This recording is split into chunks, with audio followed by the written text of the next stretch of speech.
Baik, di pertemuan ketiga ini kita akan membahas tentang bagaimana proses penelitian. Gitu ya. Bagaimana proses penelitian, jadi bagaimana kita berproses melakukan penelitian, tahap-tahapnya seperti apa. Ya. Baik, langsung saya mulai. Jadi ini akan kita bahas hari ini. Ya.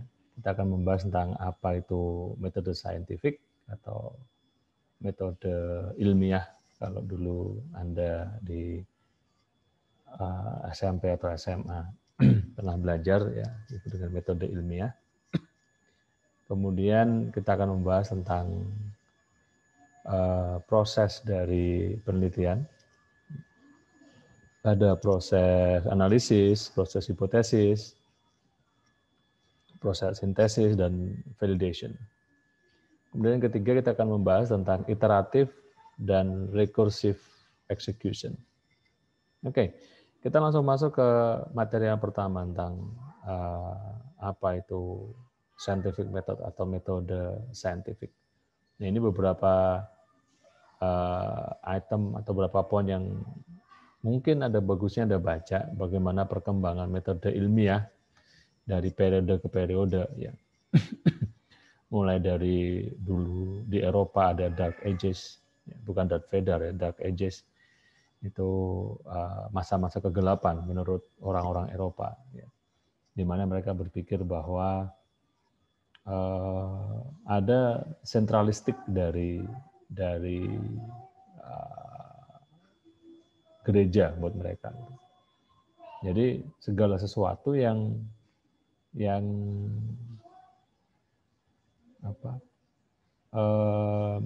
tidak sesuai dengan kepercayaan, khususnya dari gereja itu adalah salah.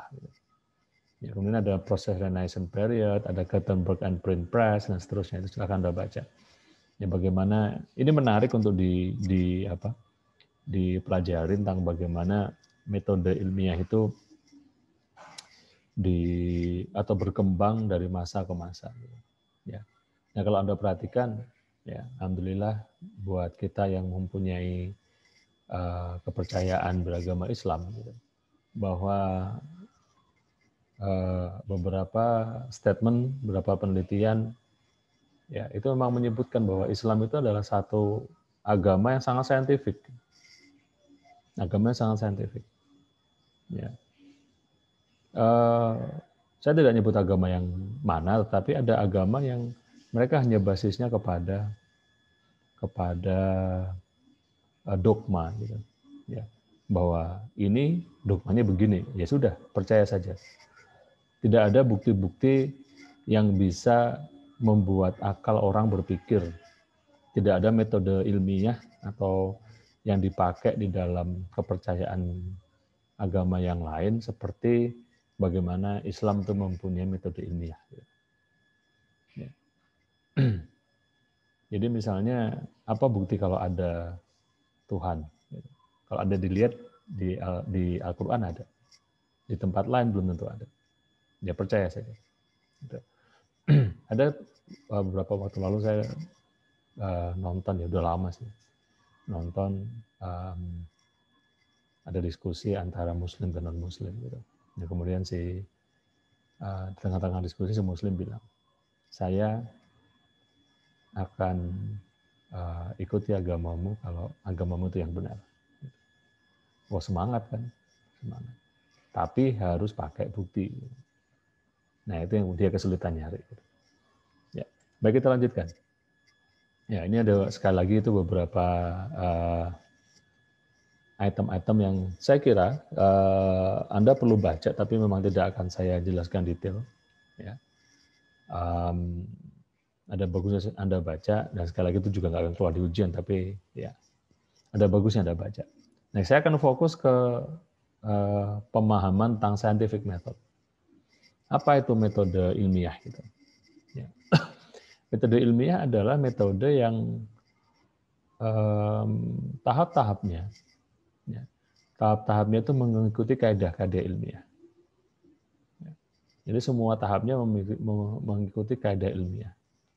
Mulai dari identifikasi masalahnya, itu harus ada dasarnya, pencarian literaturnya harus ada dasarnya, ya, dan sebagainya. Jadi nanti ketika Anda melakukan penelitian dan kemudian Anda menulis hasil penelitian Anda dalam bentuk laporan, itu semua harus ada bukti ilmiahnya. Harus ada sesuatu yang at least itu methodologically sound atau scientific sound. Jadi secara saintifik, secara metodologi itu bisa dipertanggungjawabkan.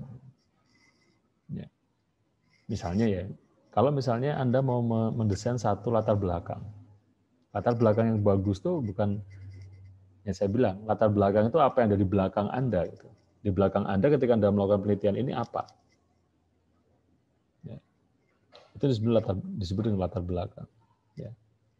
Nanti akan kita bahas di pertemuan minggu depan atau 2 minggu lagi.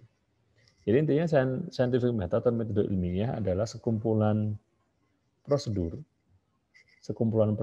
di mana dia akan mengarah kepada proses penemuan jawaban dari research question, ya. Di mana proses tadi itu secara ilmiah bisa dipertanggungjawabkan. Gitu. Ya, secara ilmiah bisa dipertanggungjawabkan. Nah, secara umum metode ilmiah itu ada empat urutan. Ada 4 urutan. Yang pertama ada proses analisis. Ya, ada proses analisis, kemudian dilanjutkan dengan proses hipotesis. Oke. Kemudian sintesis dan validation. Nanti akan kita bahas apa bedanya analisis dan sintesis. Nah, kemudian pada metode ilmiah juga diaplikasikan iteratif dan rekursif proses. Nah, sekarang yang kita bahas di sini itu adalah metode ilmiah saja. Anda ingat ya, ini metode ilmiah, bukan metode melakukan penelitian atau melakukan riset. Karena melakukan riset itu mulai dari perencanaan riset, kemudian pengelolaan sumber daya riset, pengambilan data, pengolahan data, dan seterusnya. Tapi bukan itu, tapi kita bicara tentang metode ilmiah. Artinya ketika Anda mempunyai sebuah masalah, ya, jadi ketika Anda riset itu masalahnya tidak hanya masalah di rumusan masalah. Itu harus diingat. Jadi ketika Anda riset, masalah yang Anda hadapi itu tidak hanya masalah di rumusan masalah saja. Ya. Tapi ketika kita ingin melakukan review of literature, tinjauan pustaka. Tinjauan pustaka itu adalah satu bagian dari riset. Dan itu ada satu masalah sendiri. Jadi misalnya begini, ketika Anda mau menyelesaikan masalah misalnya tentang bagaimana mengoptimalkan rantai supply atau rantai pasok misalnya produk UMKM misalnya. Itu rumusan masalahnya, rumusan masalah penelitian. Tapi pertanyaannya ketika kita mau meneliti itu kan harus ada dukungan literatur yang setidaknya yang ilmiah gitu. Nah, bagaimana metodologi untuk atau bagaimana kita mencari atau mendesain pertanyaan untuk mencari literatur review itu ada sendiri. Nanti kan kita bahas di beberapa pertemuan yang akan datang tentang misalnya systematic literature review, bagaimana kita melakukan review literatur yang sistematis. Di situ proses systematic literature review itu ada proses yang disebut juga dengan identifikasi masalah dan merumuskan masalah. Tapi merumuskan masalah literatur, merumuskan masalah untuk mencari literatur dalam rangka mendukung penelitian besarnya. Ya, jadi sekali lagi yang perlu Anda ingat bahwa ini adalah proses saintifik, ini bukan langkah-langkah metode penelitian. Nah, kalau digambarkan kira-kira gambarnya seperti ini. Ya. Ketika ada sebuah masalah, ya misalnya di paling atas tuh, ya, paling atas bisa ada masalah gitu. Nah, masalah tadi kemudian kita analisis. Dianalisis, ya. Analisis itu kalau Anda bayangkan, saya akan bedakan dulu antara analisis dan sintesis ya. Mungkin sudah kita bahas di pertemuan lalu. Ya. Kalau sintesis, ya, sintesis itu artinya kita mengumpulkan banyak materi, mengumpulkan banyak bahan, kemudian kita olah. Diolah menjadi satu hasil. Kalau analisis itu ada sesuatu yang kemudian kita disassembly, kita pecah kecil-kecil. Jadi kalau misalnya kita punya masalah itu dianalisis.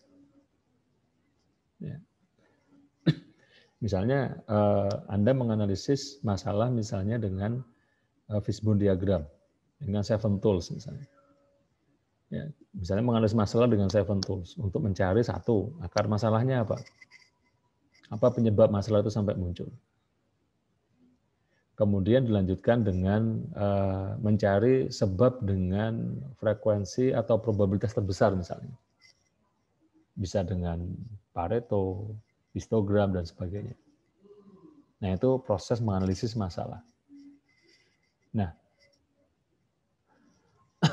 setelah masalah kita analisis, maka kita akan membangun sebuah hipotesis untuk menyelesaikan masalah tadi. Maaf ya, tidak hanya masalah, tapi juga research question, pertanyaan penelitian. Ya, kalau kita anggap pertanyaan penelitian itu sebagai sebuah masalah dalam konteks rumusan masalah, itu juga bisa kita analisis dulu. Oke. Jadi sekali lagi ada satu masalah yang kemudian kita kita analisis itu, kita breakdown, kita pecah kecil-kecil. Ya. Kemudian setelah kita tahu akar masalahnya atau dari mana kita harus mulai, langkah berikutnya kita membuat hipotesis. Hipotesis itu adalah seperti dugaan. Dugaan dari solusi masalah yang kita hadapi. Hasil analisis tadi. Jadi misalnya kalau ada suatu produk cacat misalnya, kita analisis pakai fishbone diagram, analisis pakai Pareto, ya kan. Nah kemudian akan muncul mana cacat yang terbesar, ya, dan sebabnya apa. Dari situ kita membuat sebuah hipotesis. Misalnya cacat terbesar karena faktor mesin. Gitu. Ya, dicari ternyata mesin itu karena kadang-kadang nggak align. Mesinnya nggak align. Itu hipotesis. Nah, setelah kita membuat hipotesis itu perlu diuji. Diuji pada proses sintesis. Sintesis tadi misalnya. Kita mengumpulkan bahan, bahan-bahan entah data, informasi. Intinya hipotesis adalah kita mengumpulkan data. Kalau dalam penelitian. Kita mengumpulkan data, dan data itu kemudian kita olah menjadi satu kesimpulan. Sesuatu untuk menjawab hipotesis tadi. Menguji hipotesis tadi. Nah, akhirnya setelah kita dapat dalam tanda kutip jawaban dari hipotesis, langkah berikutnya kita melakukan pengujian. Ya, pengujian untuk menjawab apakah usulan yang kita sampaikan berkenaan dengan hipotesis tadi itu menyelesaikan masalah atau tidak. Ya, kalau tidak, ya kita mungkin perlu melakukan cycle yang baru, analisis lagi, hipotesis lagi, sintesis lagi, validasi lagi, dan seterusnya. Nah, proses ilmiah ya, itu setidaknya mengikuti 4 fase ini. Ada proses analisis, hipotesis, sintesis, dan validation. Nah, kemudian bagaimana dengan modern scientific method? Modern scientific method. Nah, ini akan saya bahas satu persatu ya. Kita bahas satu persatu dulu yang tadi dulu. Jadi proses analisis itu adalah proses di mana kita berharap kita bisa mendapatkan clear and comprehensive understanding dari penelitian atau masalah penelitian yang kita hadapi. Ya. Kita bisa mendapatkan clear and comprehensive understanding. Pemahaman yang jelas dan komprehensif ya dari masalah yang kita hadapi. Intinya kalau kita maju perang, misalnya analisis itu kita maju perang, kita tahu medannya di mana, musuhnya seperti siapa, musuhnya kekuatannya seperti apa misalnya, persenjataan mereka seperti apa, strateginya seperti apa gitu. Ya. Kadang-kadang kalau kita mau pergi dari satu tempat ke tempat lain, tempat yang kita nggak familiar, ya kita bisa pakai Google Maps misalnya, supaya kita punya pemahaman yang jelas dan komprehensif, rutenya lewat mana, kira-kira mau macet di mana, dan seterusnya. Selain itu, analisis juga bermanfaat untuk meng-establish the constraint. Kita menentukan batas-batas seperti apa penelitian ini harus kita lakukan. Batasan penelitian. Menentukan batasan-batasannya. Ya, artinya bab 1 itu sedikit banyak memuat sekitar 60-70% lah dari proses analisis. Kemudian yang ketiga memformulasikan spesifik objektif. Jadi yang saya sampaikan adalah tadi saya bilang di bab 1 itu setidaknya khususnya latar belakang ya, itu setidaknya Anda sudah punya hasil analisis awal dari kasus yang akan Anda hadapi atau kasus yang akan Anda selesaikan di dalam penelitian. Gitu. Artinya, gain clear and comprehensive understanding dari masalah itu salah satu yang harus muncul di latar belakang masalah. Di bab 1 ketika Anda bikin proposal. Nah, saya ingatkan nanti di akhir tengah semester ini, kemungkinan besar mid kita mungkin nggak akan ada ujian tertulis, tapi saya berharap Anda sudah punya satu proposal penelitian utuh. Dan nanti proposal itu akan diuji dengan ternitin untuk menentukan berapa persen kesamaannya. Kesamaannya berapa persen dengan sumber-sumber yang lain di internet. Jadi kalau Anda kopas, itu pasti ininya tinggi, similaritiesnya. Baik, saya lanjutkan. Nah, yang pertama tadi, gain clear and comprehensive understanding dari masalah yang Anda hadapi atau penelitian yang mau Anda lakukan. Itu Anda harus muncul di latar belakang. Artinya apa? Latar belakang penelitian itu sesuatu yang simpel. Sesuatu yang menjelaskan kenapa penelitian ini perlu dilakukan.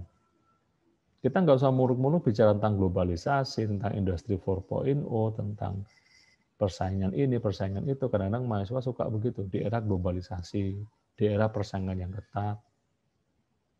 Kalimat awalnya seperti itu. Ya, di era revolusi industri dan seterusnya, perusahaan perlu untuk meningkatkan kompetensi dan seterusnya. Ya. Padahal kasusnya misalnya hanya tentang desain produk untuk membantu orang bekerja gitu. Ya. Apa hubungan dengan globalisasi? Kan jauh sekali. Dan globalisasi bukan lagi isu yang apa istilahnya? Yang pantas dibahas sekarang. Globalisasi sudah terjadi. Jadi saya kasih contoh misalnya ada sekitar berapa semester lalu ya, saya ngajar mata kuliah metode penelitian juga, ada mahasiswa yang dia penelitiannya tentang mendesain tungku untuk apa waktu itu, untuk industri apa gitu, ya.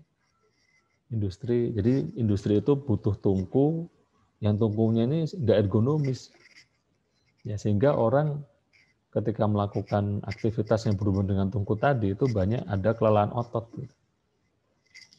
Ya. Nah, latar belakangnya dia muluk-muluk sekali. Di era globalisasi, maka perusahaan-perusahaan perlu meningkatkan daya saing dan seterusnya. Padahal kasusnya dia kan sederhana. Bagaimana dia bisa mengurangi kelelahan otot karena produk yang nggak ergonomis.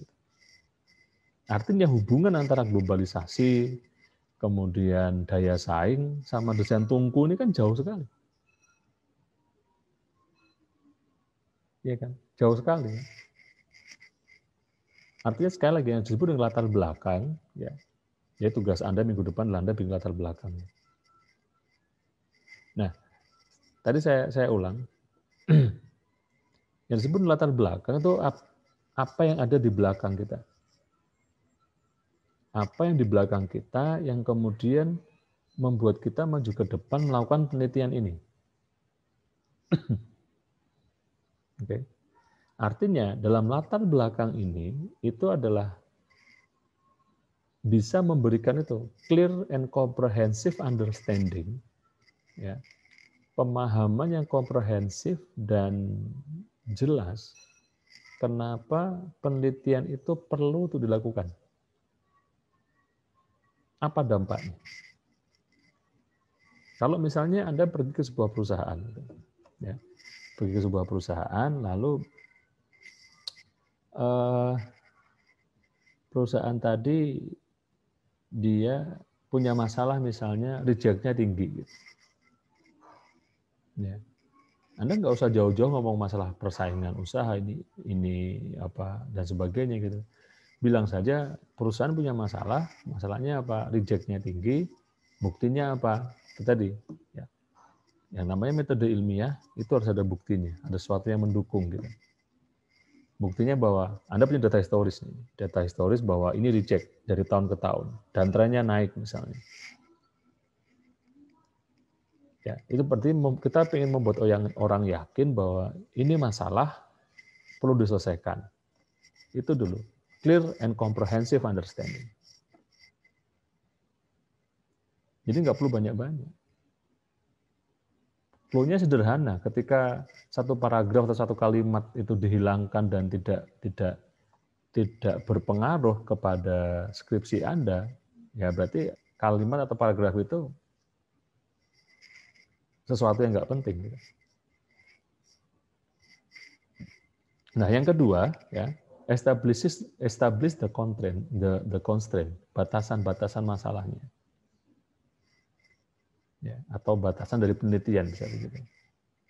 Yang ketiga, memformulasikan tujuan secara objektif. Itu proses analisis. Ya. Nah, saya lanjutkan. Kemudian apa yang disebut dengan hipotesis? Hipotesis adalah kita berusaha menspesifikasi secara detail, dan mencoba mengusulkan, memberikan solusi yang komprehensif. Ya. Sesuatu yang komprehensif. Gitu. Ya. Kemudian, assert executed result, define factors that will be varied, kemudian measure against performance metrics. Jadi hipotesis itu kita memberikan dugaan-dugaan. Hipotesis tidak hanya dua, ya. Jadi kalau misalnya Anda belajar statistik kan ada H1, H2, hipotesis 1, hipotesis 2. Tapi enggak, dalam penelitian hipotesis 1 saja sudah boleh. Ya. Jadi misalnya kita mau melakukan penelitian tentang apakah sistem informasi manajemen yang kita usulkan, misalnya Anda mendesain SIM gitu, apakah SIM kita desain bisa meningkatkan kinerja perusahaan misalnya. Itu pertanyaan penelitiannya. Berarti hipotesisnya adalah sistem informasi manajemen yang kita buat, ya, itu bisa meningkatkan kinerja perusahaan. Nah, hipotesis tadi harus diuji kan, diuji, divalidasi kalau di 4 fase tadi. Ya, itu hipotesis.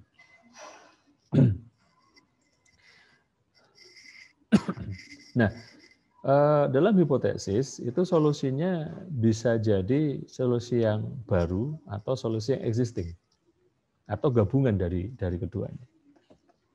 Ya. Jadi itu juga sangat tergantung tujuan penelitian kita apa. Ada kadang-kadang kita yang sudah kita bahas minggu lalu, mungkin tujuan penelitian bisa jadi kita ingin mencari jawaban dari sebuah pertanyaan. Atau bisa jadi kita ingin dalam tanda kutip ya, mengcounter penelitian yang menurut kita kurang tepat. Ya, mengcounter penelitian yang menurut kita kurang tepat, sehingga kita melakukan penelitian yang bisa jadi sama, tetapi hasilnya 180 derajat berbeda. Nah, artinya kita ini hipotesis yang baru, menghasilkan hipotesis yang baru. Ini perlu saya ingatkan juga ke Anda, jangan sampai nanti misalnya ya, kadang-kadang terjadi mahasiswa pokoknya gimana caranya hipotesisnya itu terjawab. Terjawab dalam arti sesuai seperti yang diharapkan. Jadi misalnya ada hipotesis nih. Hipotesis bahwa lean manufacture, ya, lean manufaktur itu bisa juga diimplementasikan ke UMKM. Nah, Anda coba implementasi lean manufaktur ke UMKM, dan hasilnya ternyata tidak bisa meningkatkan kinerja perusahaan. Nah, karena ketakutan atau khawatir bahwa nanti itu akan jadi masalah, baik ketika ujian proposal atau masalah dengan pembimbing gitu, datanya kemudian dikotak-atik nih. Di kotak-atik, ya, dirubah sedikit-sedikit supaya hipotesisnya tadi itu benar, terjawab dengan benar, sesuai harapan. Nah, itu sesuatu yang kalau bisa Anda jangan lakukan. Atau malah bukan seharusnya. Itu sesuatu yang jangan Anda lakukan. Strict sekali. Jadi penelitian itu kuncinya adalah Anda boleh salah tapi nggak boleh bohong. Loh Pak, gimana kalau hasilnya seperti yang nggak diharapkan, Pak? Itu malah bagus. Artinya Anda malah menambah hasanah knowledge gitu. Jadi kalau misalnya Anda coba terapkan lean manufaktur ke UMKM dan hasilnya ternyata tidak bisa meningkatkan kinerjanya, sampaikan saja bahwa hipotesis lean manufaktur bisa diimplementasikan ke UMKM untuk meningkatkan kinerja. Dalam penelitian ini atau menurut penelitian ini tidak menunjukkan hasil seperti yang diharapkan. Kenapa? Itu perlu dicari tahu. Ya, perlu dicari tahu. Nah, itu artinya Anda kan menghasilkan sesuatu yang baru. Orang akan melirik, oh banyak orang mainstreamnya, oh lean manufaktur bisa meningkatkan kinerja. Oh kok ada satu penelitian yang bilang enggak? Kenapa? Itu kan malah jadi sesuatu yang menarik.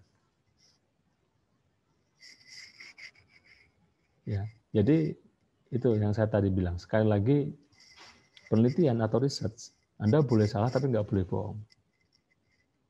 Ya sebenarnya segala sesuatu itu nggak boleh bohong sih, tapi dalam riset jangan sampai Anda merekayasa data, merubah data, atau melakukan sesuatu yang akhirnya itu menimbulkan hasil penelitiannya itu tidak, atau Anda ngepas ke data biar penelitian sesuai yang diharapkan itu tidak, jangan dilakukan. Ya. Baik, saya lanjutkan. Nah, kemudian apa yang disebut dengan sintesis? Jadi dalam bahasa Indonesia ya tetap analisis, sintesis, bukan analisa dan sintesa. Analisis dan sintesis, kan dari kata itu, analysis and synthesis. Nah, sintesis itu adalah kita mengaplikasikan solusi. Ya, mengaplikasikan solusi. Jadi setelah rigorous experiment, design considering constraint and factors, setelah kita melakukan eksperimen yang mendalam, dengan kita melakukan desain eksperimen yang mendalam, dengan mempertimbangkan batasan-batasan dari penelitiannya, faktor-faktor yang mempengaruhi eksperimen, dan seterusnya, kita bisa melakukan sintesis. Kemudian hasil-hasil tadi kita kompos, kita kumpulkan, kita olah, ya, kita satukan, ya, kita satukan. Jadi sintesis itu kan ada bahan-bahan, ini kita olah menjadi satu. Oke.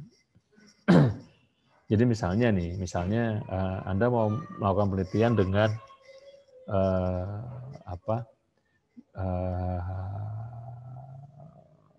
kuesioner misalnya. Ya. Misalnya ada kuesioner untuk karyawan, ada kuesioner untuk manajernya, ada kuesioner untuk customer. Gitu. Misalnya meningkatkan pelayanan di sebuah sistem pelayanan misalnya. Jadi customer-nya diisi kuesioner, kemudian si manajer dikasih kuesioner, yang customer service-nya dikasih kuesioner. Nah, hasil kuesioner dari siapa? Dari si customer itu Anda olah, ketemu hasilnya. Kuesioner manager Anda olah, ketemu hasilnya. Kuesionernya customer service Anda olah, ketemu hasilnya. Nah, hasil-hasil tadi kemudian dikompos, digabungkan. Jadiin satu untuk melihat, oh ada nggak garis merah. Nah, itu proses sintesis. Nah,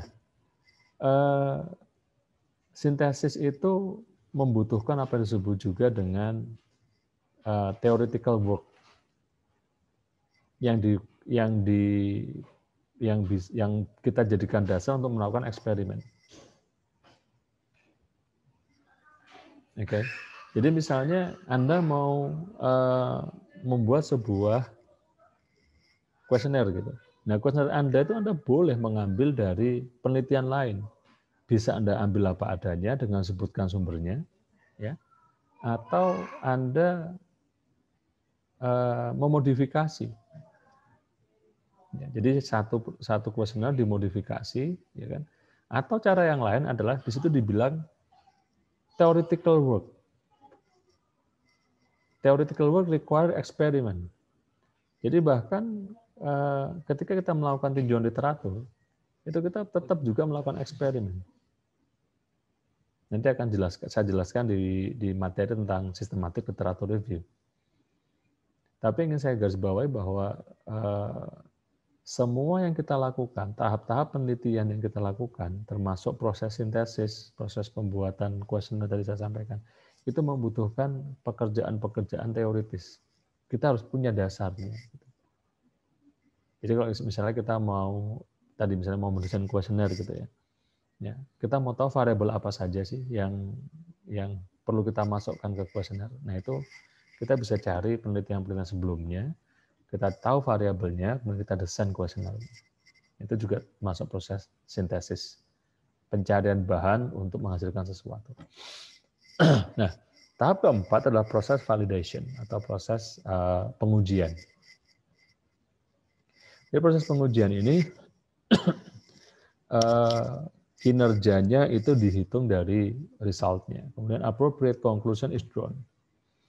Jadi dalam proses validasi itu kita juga masuk dalamnya proses pengambilan keputusan. Pengambilan kesimpulan.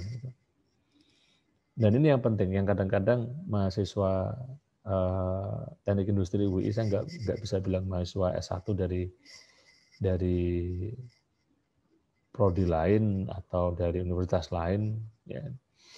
bahwa kita lemah atau mahasiswa kita lemah di dokumentasi. Jadi misalnya begini, mereka selalu bilang misalnya, ini hasil wawancara dengan expert Pak, misalnya, atau Bu. Kenapa kok Anda menggunakan misalnya variabel ini gitu. Ya. Oh ini menurut expertnya, menurut pakarnya di perusahaan. Gitu. Tapi pertanyaannya tidak ada satu dokumen ya, yang bisa mendukung apa yang dikatakan si mahasiswa tadi. Jadi ingin saya tekankan adalah ketika Anda mau melakukan wawancara, ya, whatever it is, dengan siapa saja, bisa nggak wawancara Anda itu direkam? Nah, setelah direkam, ada bagusnya rekaman tadi dibikin transkripnya dan masuk ke mana? Ke lampiran. Tapi jangan kayak orang dulu gitu. Jadi dengerin, diketik nggak seperti itu. Kan sudah ada voice to text. Coba Anda lihat di Google Chrome, itu ada add-on voice to text. Jadi Anda tinggal ngomong, Google Chrome-nya ngetik. Ya, saya sudah sering pakai itu. Kapan-kapan nanti, sebenarnya saya sering praktek, tapi ketika kelasnya luring ya, kelas daring agak susah. Ya, jadi penting, complete documentation. Bahkan ketika Anda menyebar kuesioner, ya, kalau Anda sebar kuesioner itu dengan Google Doc misalnya atau Google Form, itu nggak ada masalah, datanya ada. Tapi kalau Anda menyebar kuesioner misalnya secara manual, ya, Anda kasih ke konsumen, tungguin di counternya, kemudian Anda di situ ngasih kuesioner, nungguin orang yang ngisi, dan sebagainya. Ini buktinya itu harus ada. Kalau perlu nanti pas ujian Anda bawa. Okay. Itu dokumentasi. Kalau ada foto, misalnya foto Anda observasi di sebuah perusahaan manufaktur, ada foto barang reject atau mesin rusak, bagaimana prosesnya, itu kalau bisa difoto di video. Ya, pas Anda presentasi misalnya waktu ujian, tampilkan gitu. Kan lebih menarik nanti. Nah, proses dan itu juga masuk ke proses validasi. Jadi complete documentation itu nanti bisa dipakai untuk memvalidasi apakah hasil penelitian Anda itu benar atau enggak. Ya, kalau misalnya tadi misalnya ada pertanyaan, kenapa Anda pakai variabel ini? Dosen tanya begitu. Anda bilang, oh ini hasil dari interview dengan pakar. Buktinya apa? Kalau nggak ada buktinya, ya, untung dosen teknik industri UI itu baik-baik. Percaya aja sama Anda, nggak ada buktinya, nggak apa-apa lah, saya percaya sama Anda. Tapi kalau ternyata suatu saat ada dosen yang memang bukan pengen, tapi memang ngejar karena itu esensial, ya. Nah, Anda nggak bisa kasih buktinya, itu akan menjadi masalah. Bisa jadi Anda nggak lulus gara-gara Anda nggak bisa kasih bukti bahwa Anda betul-betul sudah melakukan interview dengan pakar yang membahas tentang hal tadi. Karena itu proses memvalidasi. Nah, kalau proses validasi ini diragukan, bagaimana kita bisa yakin bahwa hasilnya itu valid? Ya, make sense ya. Nah, kemudian yang keempat, atau langsung saja yang 4-5 sekaligus, proses validasi itu kita bisa lakukan dengan cara kita melakukan publikasi atau peer review. Ya, peer review.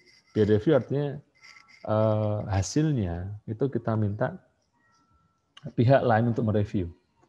Entah teman sendiri, entah siapa, penguji atau pembimbing, itu sebenarnya peer review juga. atau Anda melakukan FGD, itu bisa juga. Nah, proses publikasi, entah itu di jurnal atau di seminar nasional, internasional, itu adalah juga proses validasi hasil. Karena misalnya kita masukin hasil penelitian kita buat dalam bentuk paper, kita masukin ke jurnal misalnya, ya itu akan direview sama reviewernya jurnal tadi. Nah, kalau ada kesalahan hasil penelitian atau ada sesuatu yang perlu ditambahkan dan sebagainya, itu akan dapat masukan, dapat feedback dari yang mereview tadi. Begitu juga kalau Anda memasukkan hasil penelitian itu ke dalam seminar nasional atau internasional, akan direview sama reviewer. Nah, kalau di seminar itu nanti kita harus publikasi, harus presentasi. Nah, presentasi itu juga adalah proses kita melakukan validasi. Jadi presentasi di dalam seminar nasional atau internasional itu bukan dalam rangka, dalam tanda kutip nih, membantai si orang yang presentasi, tapi kita pengen share. Saya punya penelitian, hasilnya seperti ini, menurut Anda bagaimana? Gitu ya. Baik, kita lanjutkan. Kemudian apa disebut dengan iterative execution? Ya, apa disebut dengan iterative execution? Iterative execution. Jadi kadang-kadang a single pass through scientific method is not sufficient.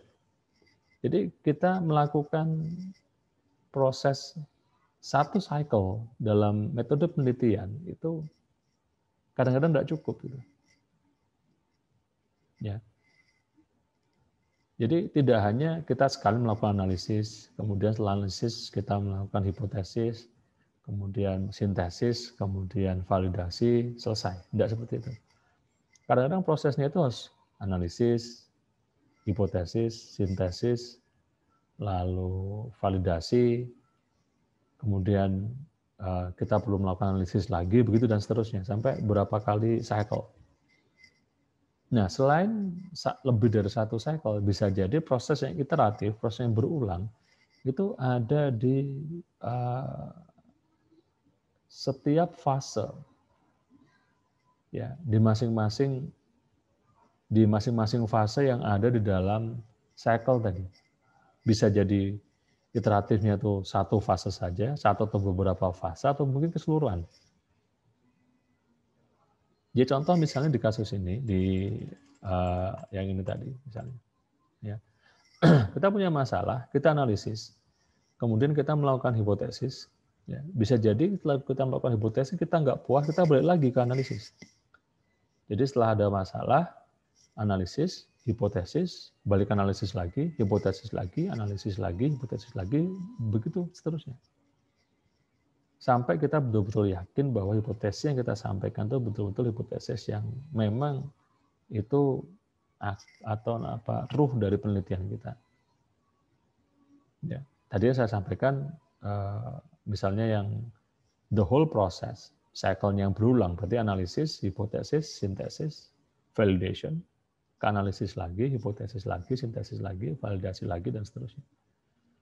Tapi kalau parsial, itu bisa ke analisis, hipotesis, balik ke analisis lagi, ke hipotesis, ke sintesis, dari sintesis misalnya mungkin bisa balik ke analisis atau balik ke hipotesis, gitu.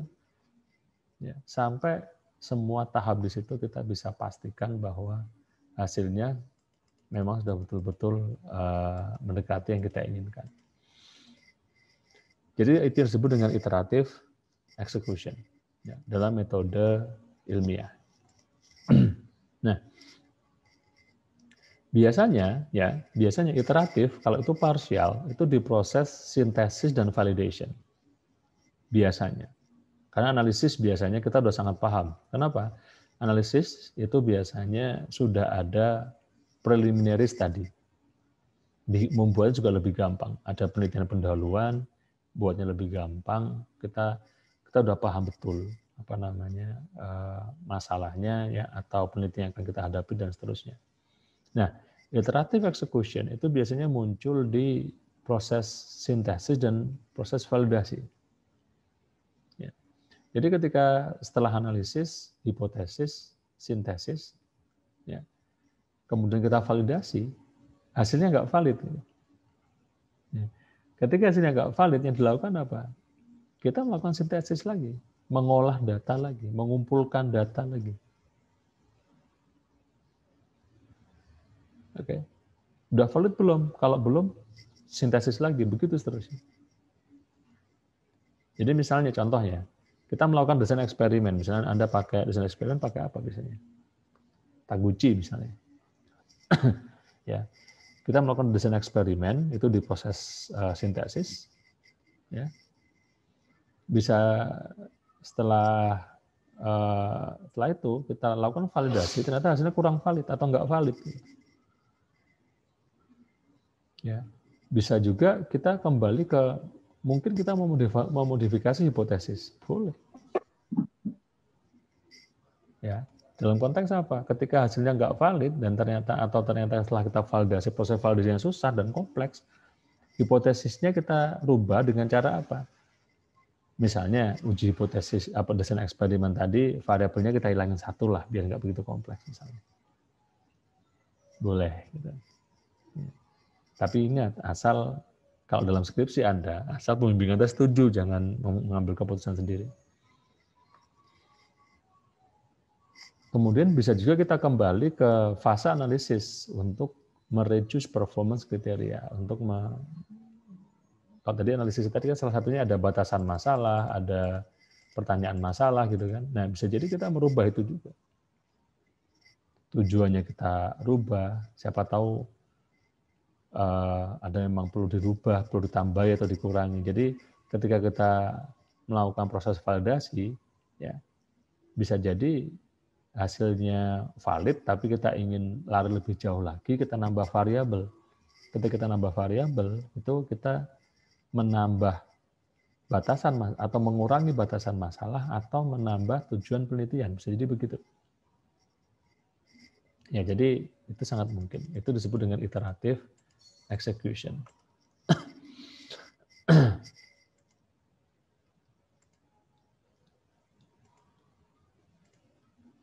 Nah, kemudian apa yang disebut dengan recursive execution?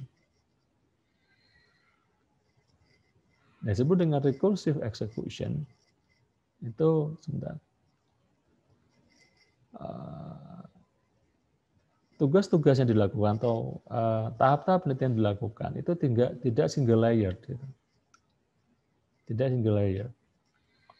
Jadi kadang-kadang satu proses dengan proses yang lain itu kalau yang proses yang langkah-langkah tadi itu proses yang fase 1 selesai, masuk fase 2, fase 2 selesai, masuk fase 3, dan seterusnya. Gitu. Oke, tapi kalau rekursif bisa jadi semua itu akan dijadiin satu. Nah, jadi beberapa remark conclusion di slide terakhir saya sampaikan ya. Slide terakhir adalah scientific method itu adalah guideline untuk R&D activity. Jadi sekarang meski di KKNI tidak wajib mahasiswa S1 itu untuk melakukan penelitian, ya, tetapi di Teknik Industri UI, kenapa kita ada penelitian di tugas akhir itu untuk membiasakan mahasiswa melakukan penelitian atau dalam tanda kutip melatih mahasiswa melakukan penelitian.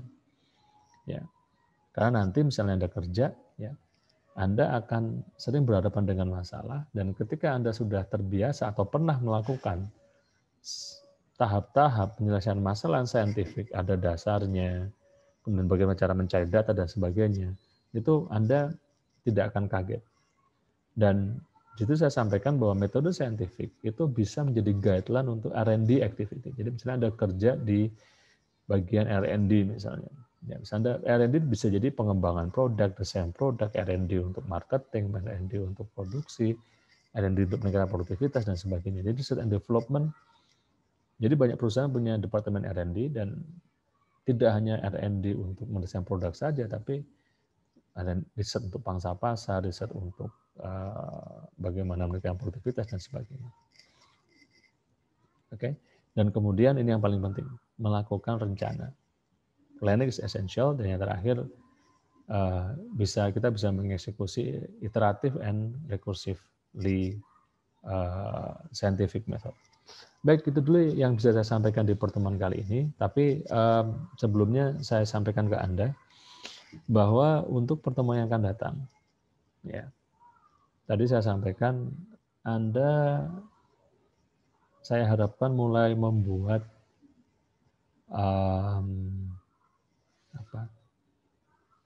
proposal penelitian. Jadi meski di prodi Anda hanya mengumpulkan outline gitu, tapi saya ingin di mata kuliah metode penelitian Anda punya satu proposal. Karena meski Anda di prodi cukup outline, tapi di perusahaan kadang-kadang mereka minta proposal. Gitu. Ya. Jadi tugas Anda adalah untuk minggu depan, nanti saya akan saya sampaikan di classroom, bahwa Anda mendesain sebuah latar belakang, menulis latar belakang. Anda cukup tulis 2 halaman. 2 halaman dulu. Jadi yang harus Anda lakukan adalah mulai saat ini berpikir, kira-kira skripsi Anda mau apa? Ya, skripsi Anda mau apa? Ya, kalau misalnya Anda mau meningkatkan kinerja supply chain, nah apa latar belakang dari peningkatan kinerja supply chain? Ya. Nah, Anda tulis itu termasuk sampai nanti ke latar belakang dan rumusan masalah. Jadi dua subbab tadi. Oke? Baik. Sampai sini silakan ada yang mau ditanyakan. Ini ada yang disebut dengan Open Knowledge Map website.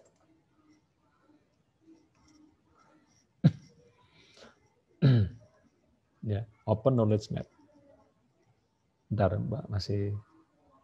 Nah, Anda buka saja website ini, openknowledgemap.org. Ini gratis. Ya, gratis. Nah, kemudian isinya dia seperti Google gitu. Tapi yang dicari adalah paper. Nah, Anda punya 2 opsi nih.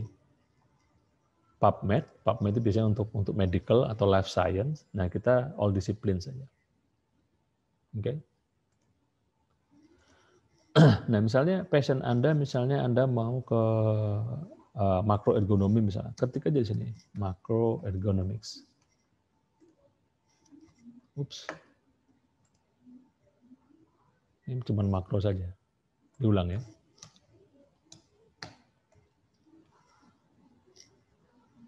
Saya ulangi. Misalnya macroergonomics.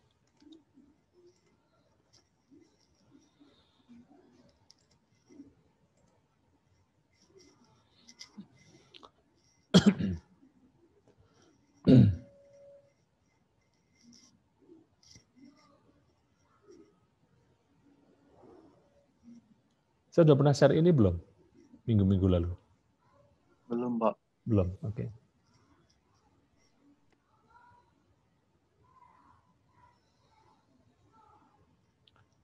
Nah, nanti hasilnya itu sedikit berbeda dengan Google, tapi hasilnya dalam bentuk circle, lingkaran-lingkaran.